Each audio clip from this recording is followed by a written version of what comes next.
Les grands enjeux sociopolitiques et économiques diffèrent d'un continent à un autre.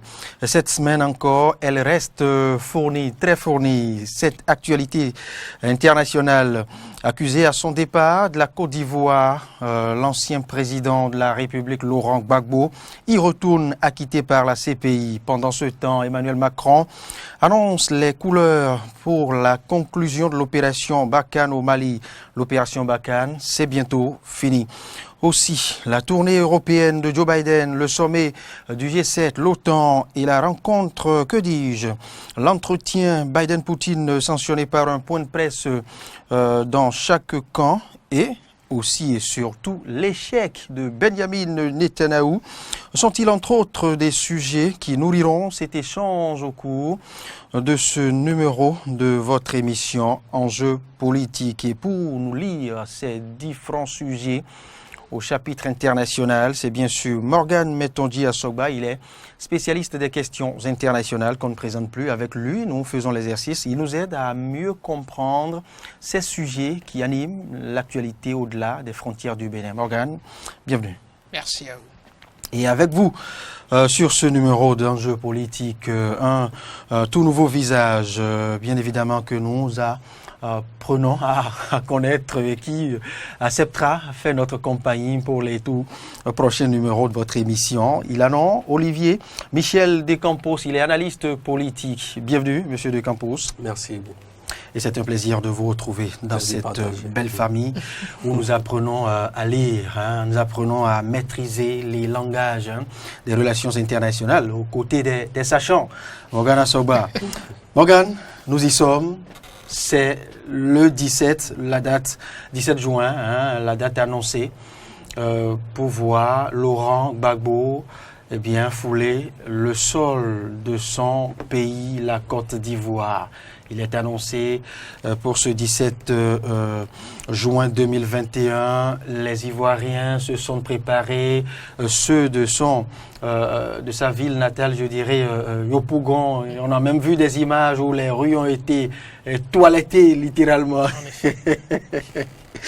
pour accueillir cet ancien chef d'État, un homme qui a de la côte, qui reste encore très vivace dans les mémoires. Après 10 ans d'ennui judiciaire à cette haute instance qu'on ne présente plus, la Cour pénale internationale, Gbagbo y sera. Mais cette fois-ci, acquitté à un niveau, acquitté, je dirais, en partie par la CPI, mais toujours sous le coup de la loi, dans son propre pays. On va y arriver. Mais avant, je voudrais vous permettre, Morgan Metonji Asogba, de suivre ce reportage qui nous est proposé par nos confrères de RT France pour annoncer les couleurs de ce retour de Laurent Gbagbo en Côte d'Ivoire. À Mama, village natal de Laurent Gbagbo, les habitants préparent le retour de l'ancien président, aujourd'hui âgé de 76 ans. Pour célébrer la fin de ses 10 ans d'absence, les routes menant au village sont nettoyées. Ses partisans tiennent des affiches à son effigie et semblent prêts à le recevoir. On va l'accueillir. On va l'accueillir comme un père. Père, c'est notre président. Quand il était ici, le village était bon. On était heureuses. On ne dort pas, ma fille. On est tous éveillés, on ne dort pas, on attend l'arrivée de Gbagbo. Un soutien toujours présent malgré une décennie passée hors des frontières ivoiriennes, dont une bonne partie en prison.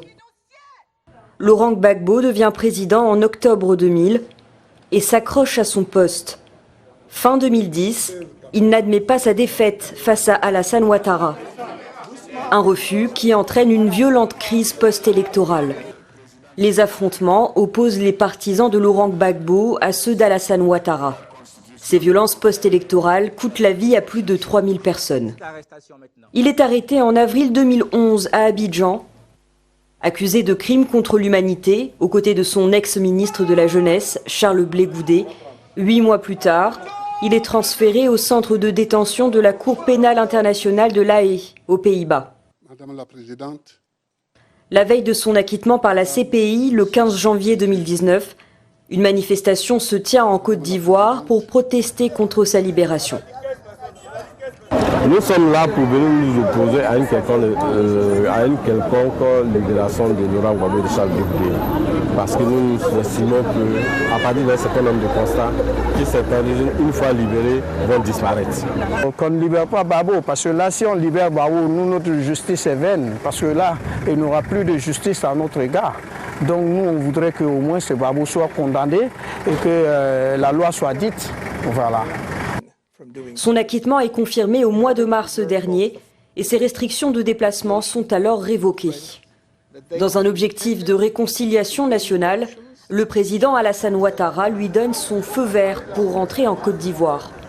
Une fois connue la date de son retour, le ministre de la Réconciliation nationale appelle à l'apaisement.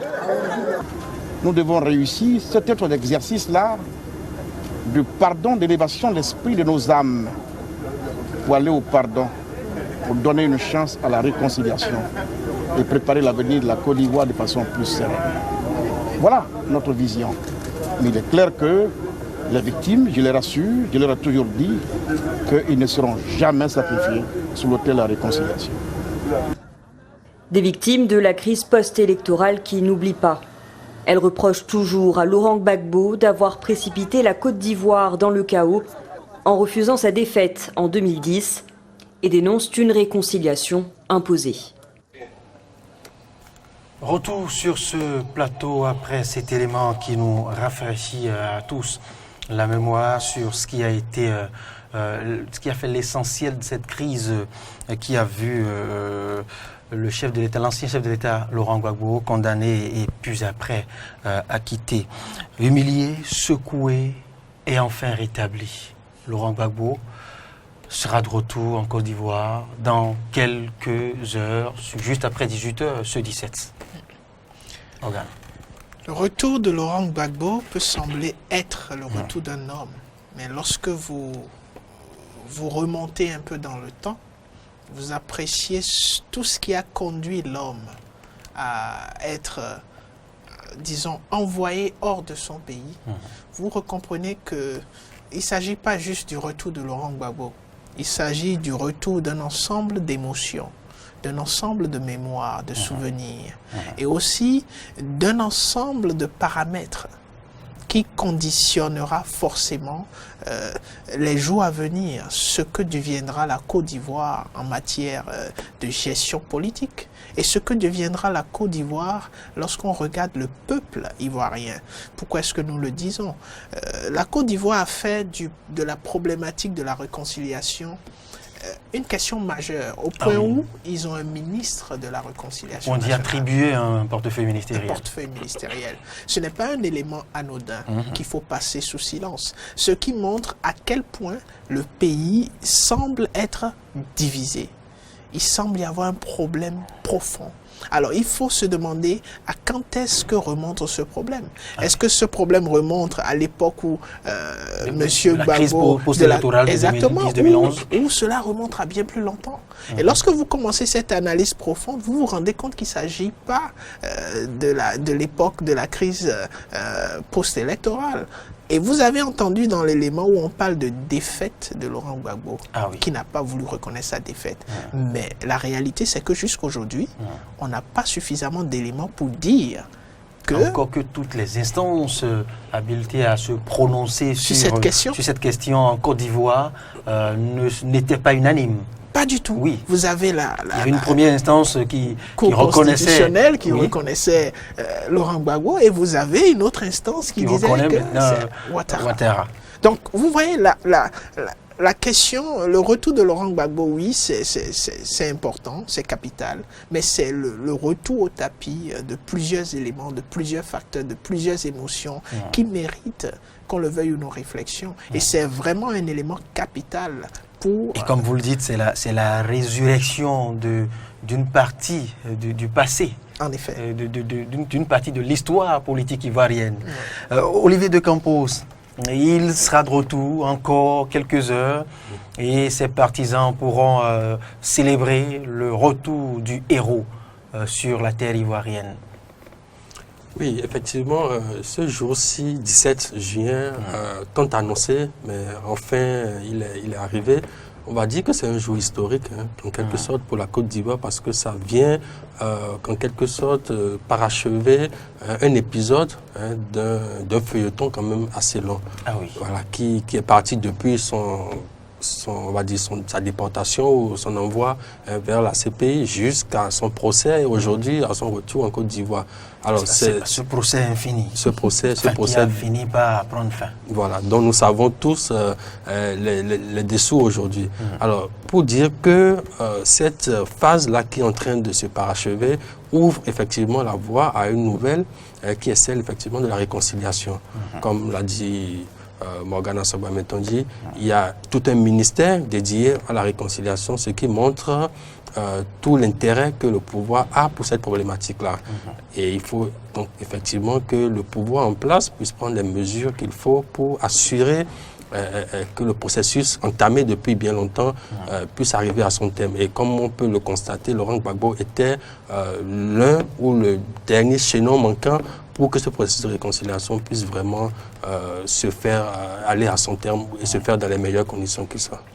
Olivier de Campos, il sera de retour, certes, mais l'État ivoirien semble n'être pas associé à sa juste valeur. Vous savez, l'État a pris les nouvelles comme l'opinion publique ivoirienne et internationale. L'État aurait voulu être associé, je sais pas, dans l'organisation de ce retour. Alors, le rôle de l'État, d'abord, il faut le souligner que le président Alassane Ouattara a lui-même donné sa caution à ce retour-là. Maintenant, s'agissant justement, sinon cela n'aurait jamais été possible. Ah, ben oui. Voilà, tout à fait. Donc, s'agissant du rôle de l'État, bon, moi, je dirais qu'il revient quand même, d'abord, d'une part, à la famille politique de Laurent Gbagbo d'organiser ce retour-là comme il leur plaît. Maintenant, de là à associer le gouvernement... N'aurait-on pas pu laisser l'État fixer la date peut-être du retour? Bon, c'est une possibilité qui aurait pu être exploitée, ce qui n'a pas été peut-être visiblement fait. C'est une possibilité qu'on aurait pu exploiter parce qu'il y a eu des rumeurs comme quoi la Côte d'Ivoire, l'État de Côte d'Ivoire pourrait mettre à disposition l'avion présidentiel pour officialiser son retour et organiser. C'est quand même le retour d'un digne fils, d'un ancien chef d'État. Dans un autre... Il y a de quoi lui allouer, lui affréter, je dirais, un jet privé. Qui sait? C'est pas Morgan qui me dira le contraire, il le mérite. Même oui, si. Quand l'on voit la nature des relations entre les deux hommes, il ne faudrait pas non plus en faire trop. C'est pas la plus chaude aussi, hein, voilà, des relations qui soient. Donc la retenue est de mise dans ce dossier.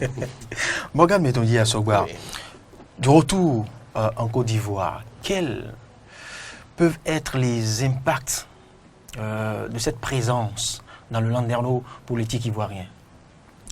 Alors, l'impact de la présence de Laurent Gbagbo n'est pas une chose qui est déterminée par sa présence ou par son absence. Ah oui. Parce que vous aurez déjà, vous vous serez rendu compte que à l'annonce simplement de son acquittement, déjà, qui n'avait pas été confirmé, il y avait déjà de l'ébullition en Côte d'Ivoire. Et même les partis, les forces, les acteurs politiques en Côte d'Ivoire se souciaient même déjà de cet acquittement alors que Laurent Gbagbo n'était pas sur le territoire. Lorsqu'on a annoncé la probabilité d'une candidature de Laurent Gbagbo, nous avons observé les remous au sein des acteurs politiques en Côte d'Ivoire. Et cela a joué un rôle capital dans même la manière dont ces élections ou cette période a été gérée. Nous avons vu des acteurs en Côte d'Ivoire se déplacer vers Bruxelles pour aller rencontrer Laurent Gbagbo lorsqu'on a appris qu'il était acquitté, qu'il y avait cette possibilité de candidature. Essayer même d'avoir certains accords de partenariat avec lui, des alliances avec lui, mais il a dit niet, qu'il restait dans sa position, qu'il allait observer et qu'il allait être candidat. Alors, imaginez maintenant sa présence. La présence de M. Gbagbo, elle peut jouer à la fois le rôle de catalyseur ou de stabiliseur. Catalyseur pour une sorte de redéfinition totale de l'avenir, du futur politique en Côte d'Ivoire. Dans quel sens? Parce que sa présence, s'il souhaitait continuer son travail politique, c'est-à-dire demeurer acteur devant la scène en politique, s'il souhaitait le faire, sa présence va pas seulement redéfinir les cartes, mais changer totalement le jeu. Parce que sa présence va amener un certain nombre d'acteurs soit à disparaître, soit à se rallier. Et il faut dire que le soutien dont bénéficie Laurent Gbagbo sur le plan populaire est un soutien qui, jusqu'aujourd'hui en Côte d'Ivoire, dépasse de très loin l'entendement de certains acteurs politiques. Et on peut déjà observer cela lorsqu'on regarde ce que son retour est en train de rassembler comme population. Disons, c'est vraiment impressionnant de voir que le retour d'un homme dans son pays fasse la une, non seulement des journaux, mais de la presse internationale. Mais de la presse internationale. Ah oui. Cela vous montre déjà l'impact. Quelle est la cote? La cote de l'homme et de son impact, sa capacité à pouvoir... la trempe politique internationale de cet homme. Donc, de façon claire, il faut dire qu'il y a une capacité inouïe qu'on ne peut refuser à l'homme et à ce qu'il représente aujourd'hui. On ne peut plus parler d'un être humain comme tous les autres, mais d'une institution. Parce qu'aujourd'hui, on pourrait ériger la philosophie, la façon de voir et d'agir de M. Laurent Gbagbo en une théorie qui peut être enseignée au même titre que toutes les théories de marxisme, léninisme que l'on nous enseigne. Parce qu'on regarde une certaine constante de l'homme dans sa façon d'agir, dans ses déclarations. Et lorsque vous analysez ses propos, son comportement sur les 20 dernières années, depuis qu'il était avec Houphouët et qu'il a décidé de quitter, il est resté constant. Il est resté constant. Ah oui. Donc, c'est ce qui, d'une certaine façon, contribue à ce qu'on peut avoir aujourd'hui comme impact et influence de l'homme dans l'arène politique, aussi bien en Côte d'Ivoire qu'à l'international. Olivier de Campos, je suis tenté de vous poser la même question, ou presque. Un Gbagbo à la maison ou au portail, un Gbagbo au bercail ou de l'autre côté de la Méditerranée. Est-ce du même Gbagbo qu'il est question? Alors, tout dépend de celui qui apprécie. Tout dépend de celui qui apprécie, parce que c'est comme, pour le dire, une patate chaude, qui a 10 ans, on a voulu expulser du pays parce que nous ne pouvons pas garder un tel élément à l'interne. Alors, comme l'a dit mon prédécesseur, tout dépend de la posture que l'homme adoptera une fois rentré au pays, soit jouer le rôle de cristalliseur, c'est-à-dire des tensions qui existent bien et bien, qui sont toujours latentes, ou de stabilisateur pour venir ramener un certain calme dans les esprits et lancer effectivement le processus de réconciliation. Donc tout va vraiment dépendre de la posture de l'homme, de comment est-ce que l'homme va se positionner par rapport aux différents enjeux politiques, car il reste un animal politique, et jusqu'à présent, il n'a pas véritablement opiné sur ses intentions futures. Donc, tout dépendra de ce qu'il fera dans ce sens-là. Sans oublier également qu'il aura lui-même à l'interne à faire face à un certain nombre de difficultés, pour dire ça comme ça, parce que vous n'êtes pas sans savoir que lors de son absence, son parti, le FPI, s'est un peu fracturé, pour ne pas dire divisé, avec le FPI légal, et le FPI resté fidèle, Gbagbo ou rien. Donc il aura à gérer déjà ces dissensions internes qui quand même lui donneront assez de fil à retordre, parce qu'il y a de nouvelles personnes qui veulent prendre le leadership, qui estiment que le temps est passé et qu'il est maintenant, c'est à leur tour de reprendre le flambeau et de pousser la main. Donc il aura à gérer vraiment tout un tas de... Oui, c'est évident, parce que lorsque vous vous assentez, la nature ayant horreur du vide, il y a des velléités qui se manifestent, et maintenant il est de retour. Il est temps pour lui donc de faire asseoir, mettre de l'ordre exactement dans sa famille politique déjà, avant maintenant de pouvoir penser au volet national de son implication politique. Justement, Morgane Mentonji, vous parliez tantôt de la manifestation de ces soutiens, mais vous n'êtes pas sans savoir que nous sommes sur le continent africain, et je ne vous apprends rien de la capacité ou de la pleine puissance des chefs d'État africains, encore mieux de celui ivoirien. Est-ce que tous les proches, fidèles ou désolidarisés pourront manifester aussi ouvertement, comme il le faut, ce soutien à Laurent Gbagbo, sans crainte de représailles? Alors, c'est une question qui est pertinente et qui cadre avec le système dans lequel nous évoluons, aussi bien au niveau national dans les États africains qu'au niveau international. Mais il y a des limites pour un certain nombre de manœuvres. Et quand vous vous retrouvez face à ce qu'on pourrait appeler des vérités qui s'imposent en matière de personnalité comme celle de M. Laurent Gbagbo, que vous soyez un soutien ouvert ou caché, vous êtes un soutien qui va forcément aller dans le sens de ses objectifs. Et pourquoi est-ce que je me prononce ainsi? Lorsque vous regardez l'histoire du monde et des chefs d'État qui auraient vécu ce que Laurent Gbagbo aurait vécu de façon contemporaine, vous pensez automatiquement à M. Mandela, Nelson Mandela, qui certainement a fait le double du temps que M. Gbagbo a fait derrière les barreaux, mais qui est probablement allé dans une logique pareille. Pourquoi? Parce que l'absence de Gbagbo, au lieu de l'affaiblir politiquement, l'a renforcé politiquement, parce qu'il a été libéré. Ce capital, cette crédibilité, que lui offre cette expérience de 10 ans dans les barreaux pour des crimes qu'il aurait commis avec une sorte d'acharnement, parce qu'en partant, il a bel et bien dit qu'il est victime d'une machination dirigée par la France. Et lorsque vous regardez l'évolution de l'affaire Gbagbo à la CPI, vous avez l'impression qu'il y a toujours ce lien-là entre la France et l'affaire Gbagbo. Et malgré tous ces éléments, lorsque vous regardez les raisons qui ont poussé les juges de la Cour pénale internationale à libérer M. Laurent Gbagbo, vous vous rendez compte que le dossier était carrément vide. Ce qui signifie qu'on a inculpé quelqu'un des charges qui ne lui sont pas forcément inculpables. Et donc ces charges le rendent beaucoup plus sérieux et influent.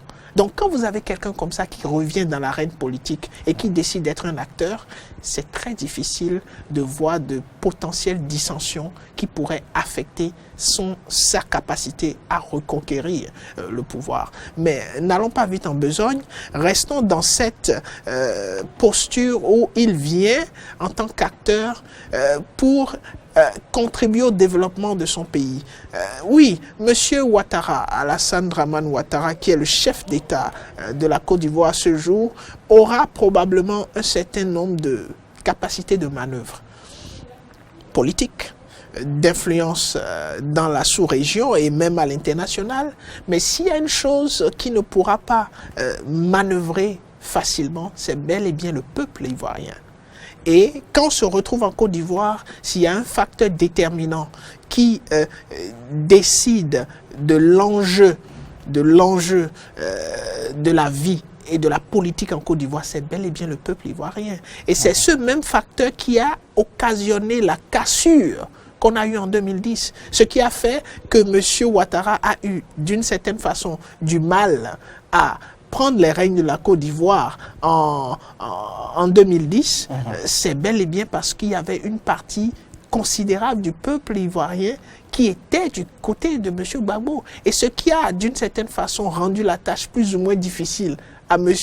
Ouattara durant cette décennie de gestion, c'est bel et bien parce que cette cassure d'il y a, entre griffes, 10 ans, ne lui a pas permis de gérer forcément la Côte d'Ivoire comme il voulait le faire. Donc ce facteur clé qu'est le peuple reste un facteur important dans la balance des manœuvres politiques en Côte d'Ivoire.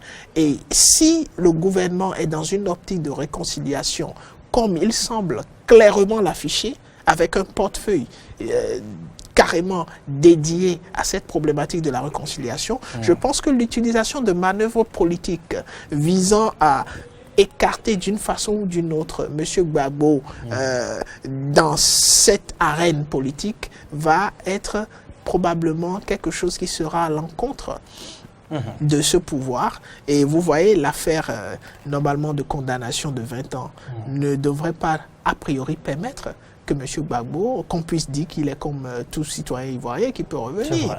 Et nous allons attendre, c'est le premier point sur lequel on va attendre le gouvernement ivoirien. Si M. Gbagbo arrive en Côte d'Ivoire et qu'on lui dit, mais M. Gbagbo, vous avez été condamné, donc nous vous remettons en prison. D'ailleurs, c'est quelqu'un qui ne va pas résister, qui ira, il ne va opposer aucune résistance, mais ce serait un très faux pas. Un très faux pas pour le gouvernement parce que... Cela pourra compromettre davantage ce processus de réconciliation et de cohésion nationale. Exactement. Et la question qu'on peut se poser, c'est est-ce que le gouvernement serait prêt à servir d'épine dans sa logique de réconciliation nationale? On va rêver peut-être d'une sorte d'amnistie ou de grâce présidentielle, mais on n'y est pas encore, on n'ira pas trop vite que le temps. Olivier de Campos, vous sembliez déjà évoquer une première priorité du président Laurent Gbagbo, de l'ancien président Laurent Gbagbo, comme quoi il a à remettre de l'ordre à la maison, il a à restructurer sa famille politique. Oui, mais outre cette première priorité, comment peut-on lire encore ce retour? Est-ce que ce retour peut être perçu comme, je ne sais pas, un nouveau départ en politique, même si ce serait, comme l'a dit Morgan, mettons dit, trop vite aller en besogne, parce qu'il y a l'autre charge qui l'attend. Tout à fait. Comment comprendre ce retour de Laurent Gbagbo? Puisque, c'est vrai, après l'acquittement, il aurait pu attendre encore des mois, il aurait pu attendre peut-être un an à l'extérieur. Pourquoi ce retour et maintenant? Alors, ce retour est maintenant, d'abord, il faut dire que c'est le retour d'un homme qui n'a jamais voulu quitter sa terre, qui tient beaucoup à sa terre, un vrai patriote, comme on en voit très rarement sur le continent africain. Là, il s'agit du retour d'un homme donc, sur sa terre natale qui lui est assez cher. Et il faut également remarquer que toute cette affaire, toute cette procédure judiciaire qui l'ont conduit là où il est aujourd'hui et jusqu'à son retour en Côte d'Ivoire, donne à l'homme une certaine aura, une certaine, pour ne pas dire... Comme l'a dit Morgan, tout cela l'a renforcé. Cela le renforce davantage et fait qu'il a clamé depuis des mois, justement. Il voulait rentrer depuis presque un an déjà, juste après le premier acquittement, juste avant l'appel de la procureure. Il voulait déjà rentrer, mais il y avait des restrictions qui l'empêchaient de rentrer. Il y avait également le pouvoir ivoirien qui avait mis des blocages et qui demandait à ce qu'il soit définitivement acquitté avant de pouvoir rentrer. Donc l'homme a déjà manifesté la volonté ferme de rentrer. Et là, aujourd'hui, il est en train de concrétiser cette volonté de rentrer là. Ce n'est que la manifestation de sa volonté. Et donc, une fois sur le territoire, donc, avenir politique, il n'y a que lui seul qui peut répondre à cette question-là, parce que c'est vraiment une question... Mais serait-ce une bonne idée de nourrir une sorte d'appétit encore pour le pouvoir à son âge, après cette expérience bonne ou mauvaise? Serait-ce encore... Tout est possible, tout est sur la table. Alors, oui, Morgan, oui. Si vous permettez, moi je vous dirais que Lapetit, il a jamais perdu. Il a jamais perdu. Pourquoi? Parce que lorsqu'il a donné son interview à l'approche des élections en Côte d'Ivoire et qu'on lui a parlé d'une troisième candidature de M. Ouattara, il a dit qu'il n'était pas d'accord et qu'il s'inscrivait dans la dynamique de l'opposition. Et personne ne pensait à ce qu'il pourrait même déposer sa candidature, bien qu'il soit à l'extérieur. Mais il ne s'est pas opposé à ce qu'on dépose sa candidature. Ça veut dire que l'homme, dans sa façon de penser, n'a jamais quitté l'idée de jouer un rôle capital pour le développement de son pays, parce qu'il pense qu'il est investi d'une capacité qui a de très rares personnes dans son pays qui ont cette capacité-là. Et il tient à faire jouir de cette capacité à son pays. Donc, la dynamique politique de participation à la vie politique et à la gestion de la Côte d'Ivoire n'a jamais quitté M. Gbagbo. On a tout le temps pour revenir sur cet avenir politique de Laurent Gbagbo.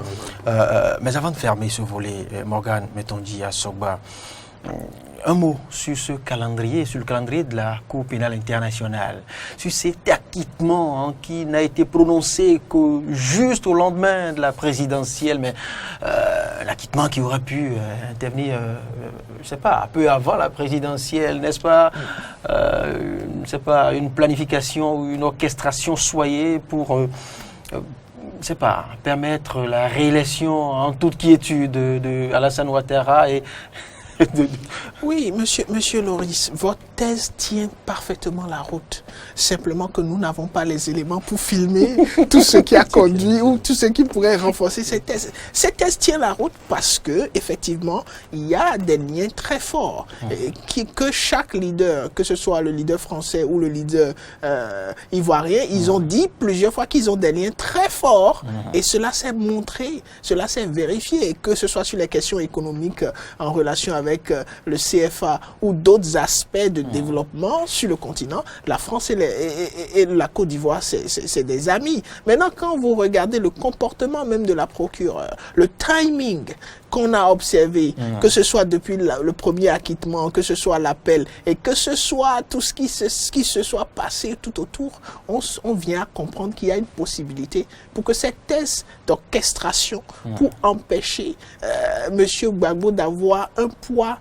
très, très énorme sur le cours des élections a marché. Il a été acquitté. Le simple fait qu'on ait entendu qu'il a été acquitté avait déjà un effet. Ah oui. Sur le cours des élections. On a vu tout ce qui s'est passé. On a vu même les tentatives, même audacieuses de l'opposition qui se retrouvaient à l'intérieur, simplement à l'idée de voir un certain Gbagbo qui a quitté. Donc, on peut comprendre cela, mais on peut aussi penser à la thèse institutionnelle, qui ne bat pas forcément son plein lorsqu'on regarde la thèse de conspiracy, la thèse d'orchestration.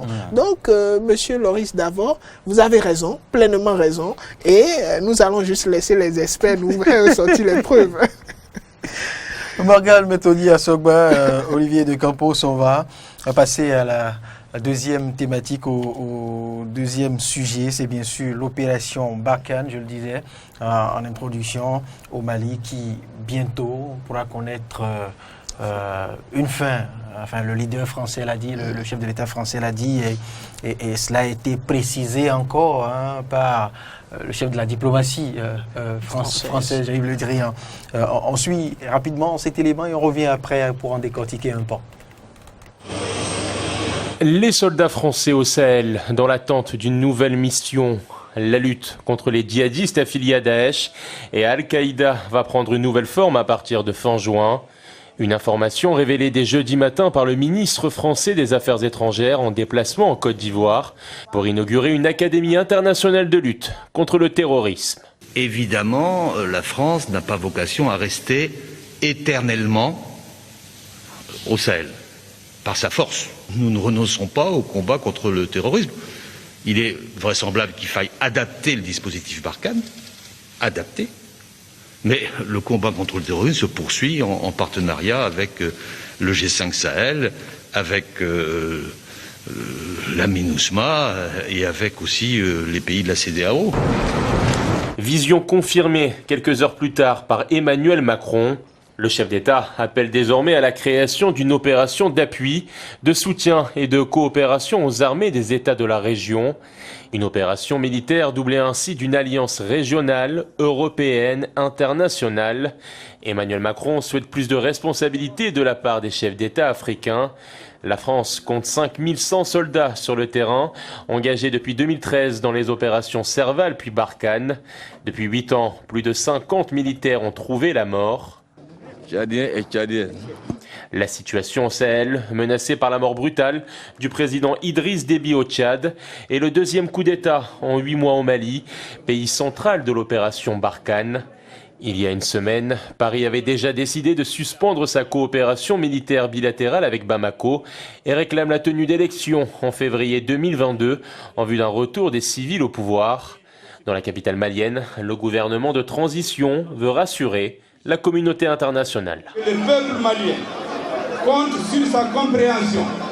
Les invectives, les sanctions, les menaces ne feront que compliquer la situation.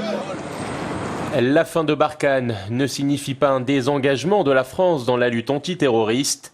Emmanuel Macron a déclaré mettre l'accent dans les prochains mois sur l'opération Takuba, qui comptabilise aujourd'hui 600 opérateurs européens des forces spéciales, dont une moitié de Français, une centaine de Suédois et des dizaines d'Estoniens et Tchèques. Soldats italiens ou encore danois doivent aussi rejoindre ce contingent. Objectif, mutualiser. Eh oui, voilà qui nous précise les intentions françaises de conclure cette opération Barkhane. Mais pourquoi ce n'est que maintenant que l'État français en vient à se convaincre de la nécessité de conclure ou de mettre un terme à cette opération? Est-ce que les bribes de velléité russes n'y sont pas pour un tout petit quelque chose, comme on le dit? Qu'est-ce qui motive cette décision française? Alors, la décision française est motivée par plusieurs facteurs. Et parmi ces facteurs, il y a bel et bien cette brise dont vous parlez.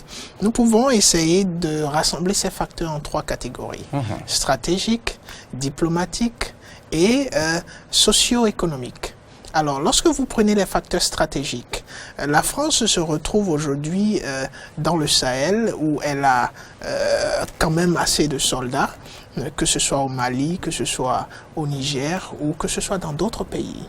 Alors, le Mali est un lieu très stratégique pour la France parce que non seulement la France a perdu quelques soldats là, mais il y a quand même d'autres acteurs comme les opérateurs économiques français qui ont une influence assez considérable dans le poids économique de ces pays-là, qui ont des structures assez importantes qui contribuent au quotidien économique de ces pays et de facto au quotidien économique de la France. Donc sur le plan stratégique, décider aujourd'hui de faire partie Barkhane est une stratégie pour la France, peut-être, de retirer ses soldats de façon officielle, puisque vous avez écouté le ministre des Affaires étrangères, oui, M. Le Drian, qui a dit qu'il s'agit d'une adaptation et non d'un retrait de la France. Le mot adaptation a tout son sens. On va dire qu'on part, mais on ne part pas. D'une certaine façon, on s'adapte aux conditions, aux situations qui se présentent à nous. Et cela m'amène à parler des raisons sociaux culturelles ou économiques. C'est un départ insidieux. Voilà. Il faut dire que les Africains de cette zone-là, de ces pays, pour ce qui est des 5 dernières années, n'ont pas cessé de lever des voix et de réclamer le départ de la France. Les Africains, et je parle des populations. On a vu une partie de ces populations demander à ce que la France quitte. Donc, aujourd'hui, si la France décide de s'adapter, de dire ouvertement que l'opération Barkhane va prendre fin, c'est aussi en réponse à ce sentiment culturel et social qui s'est fait manifester pendant ces dernières années. Maintenant, sur le plan diplomatique et économique, il faut dire que la France, maintenir des soldats sur le terrain a un coût. Et la France, économiquement, a des difficultés, des défis à relever, des challenges à relever. Donc, il y a une nécessité d'ajustement de la stratégie. Et ce que la France investit dans le maintien de ses forces militaires dans le Sahel, particulièrement au Mali, n'est pas petit. Et aujourd'hui, c'est une opportunité pour la France de se réorganiser afin d'une certaine façon, de remédier aux dépenses économiques et aussi de satisfaire à la pression interne.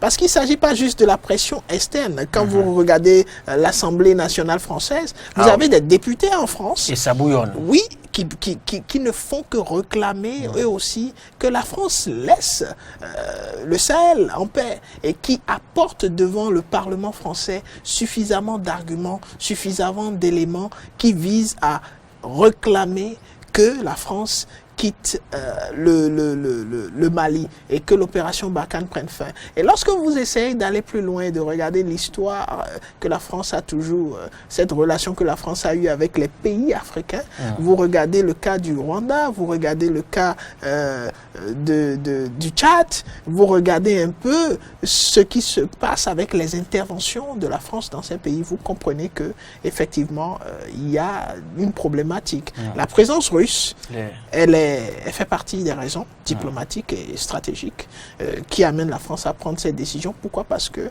même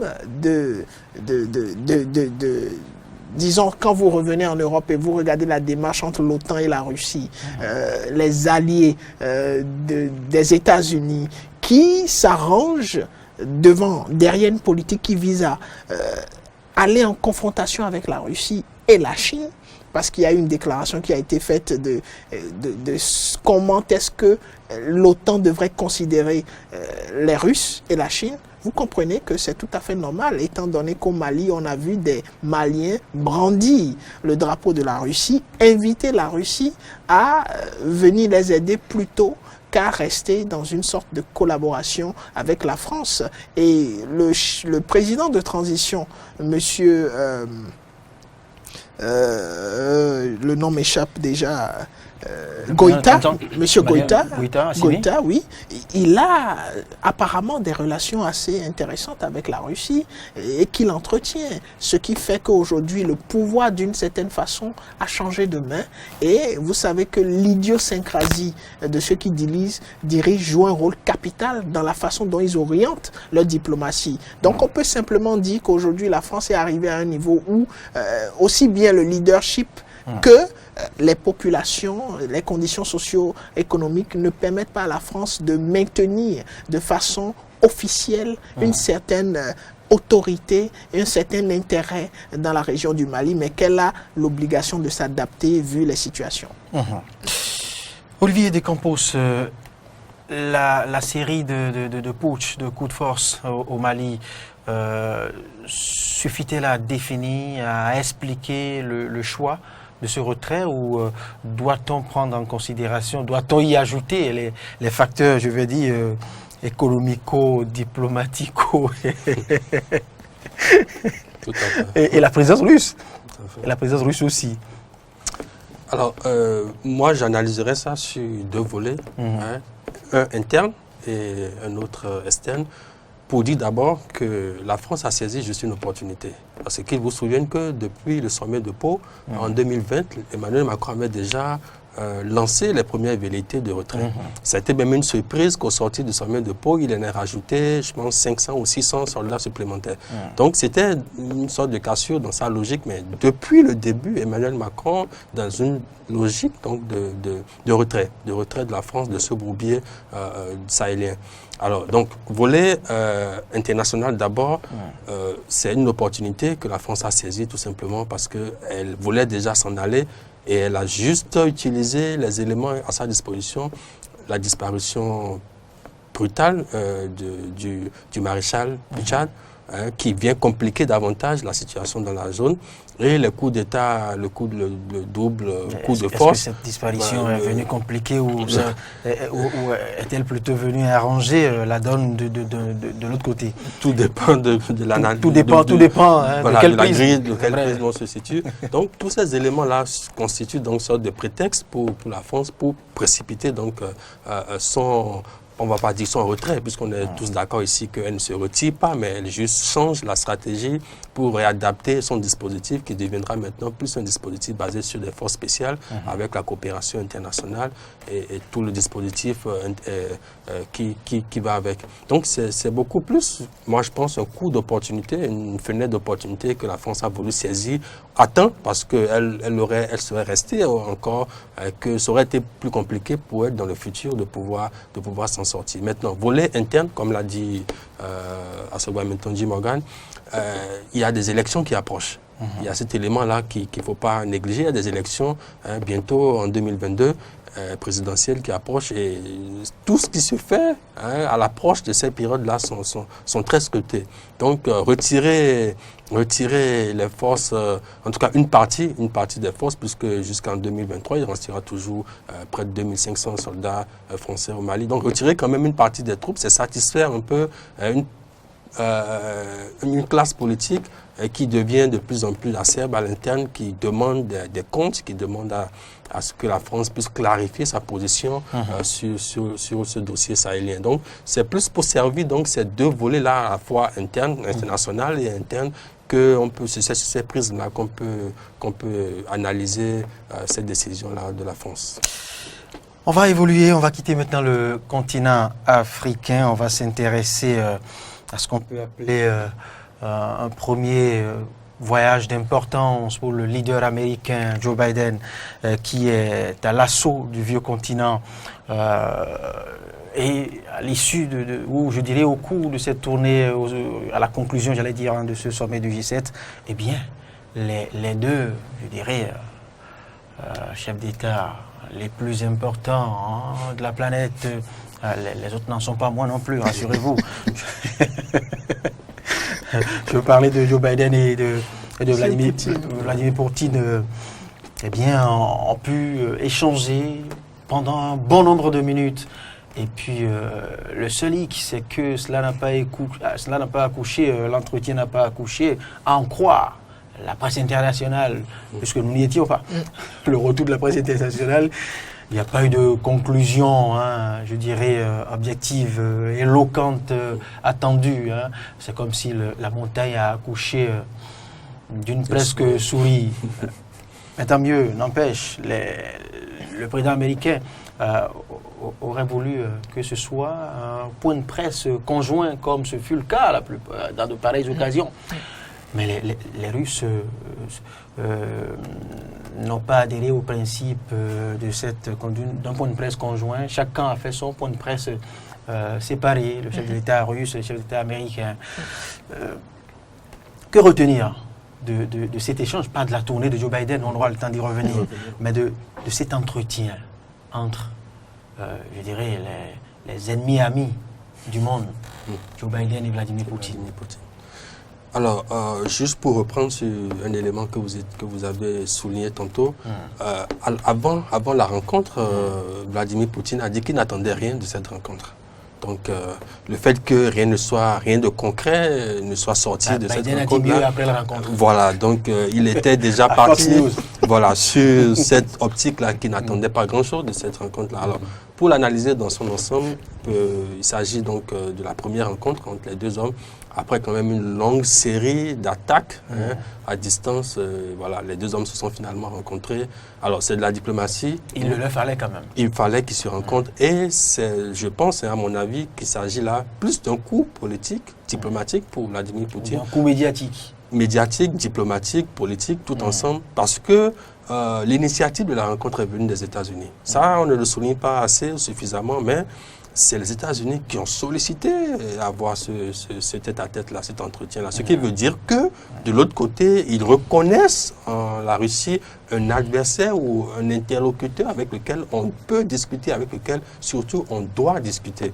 Parce que les États-Unis n'auraient pas fait cette démarche-là si elles ne considéraient pas leur vis-à-vis. Ça, c'est un premier point important pour Vladimir Poutine, qu'il a déjà pris à son actif. Donc, quand vous analysez ça dans ce contexte-là, vous voyez que côté russe, bon, on peut se sentir plus ou moins satisfait et en dehors des quelques annonces qui ont été faites, à savoir le retour des ambassadeurs de part et d'autre et la reprise des négociations sur un certain nombre de sujets, l'armement, les attaques, ces cyberattaques et tout, on se rend compte que là, les États-Unis sont rentrés dans une posture, je vais dire, beaucoup plus réaliste, beaucoup plus pragmatique, du côté de Joe Biden, qui avait lancé sa présidence avec des invectives, avec des injures. Là, je pense qu'il est en train de revenir à une sorte de réel politique en se rendant compte que la Russie est un partenaire avec lequel, même adversaire, on est obligé de discuter. Discuter pourquoi? Parce que n'oubliez pas, de l'autre côté, il y a le géant chinois et il me semble que cette démarche-là vers la Chine ne serait également dans une perspective de pouvoir créer une sorte de contre-alliance, parce que même la Russie craint l'expansionnisme chinois comme en griffe, comme veulent l'appeler les Occidentaux. Donc c'est une sorte de stratégie. On sait qu'on veut aller contre la Chine, et peut-être la Russie dans un certain cadre, mais on veut quand même à planifier, c'est-à-dire à planir les relations, les divergences avec la Russie, quitte à, quand le moment viendra, peut-être bénéficier de ce levier-là contre la Chine. Donc c'est tout un jeu stratégique qui se joue là. Et il faut pas, c'est vrai qu'on n'est pas dans l'économie des coulisses de cette rencontre. Mais quand on lit un peu l'actualité, on peut voir ces éléments. Morgan Metondier Assogba, doit-on rêver d'un réchauffement des relations entre Kremlin et Washington? Pas rêver d'un réchauffement. Pas du tout. C'est pas après ce qu'on est en train de voir. Si vous avez écouté l'interview du président russe avant cette rencontre, il a dit de façon diplomatique que les relations entre les États-Unis et la Russie se trouvaient au point le plus désastreux de ces dernières années. Et si vous avez écouté le président américain, lorsqu'il est allé voir ses alliés de l'OTAN, il lui a fait comprendre que bon, c'était eux contre la Russie et la Chine. Donc, lorsque vous regardez cela, vous comprenez tout de suite que cette rencontre est quoi? C'est une façon diplomatique de faire croire au monde qu'on n'est pas fâché et qu'on peut toujours parler. Pourquoi est-ce qu'on n'est pas fâché, qu'on peut toujours parler? Parce que les Américains, le président Biden, a traité un chef d'État de tueur. Et c'est tout à fait compréhensible que ce soit les États-Unis qui aient demandé une rencontre, parce que la Russie est restée sans cette provocation verbale qui a tout son sens. Et donc le président Biden a voulu se rattraper dans sa démarche et il a réussi à son coup. Donc il ne faut pas s'attendre à un réchauffement tout de suite.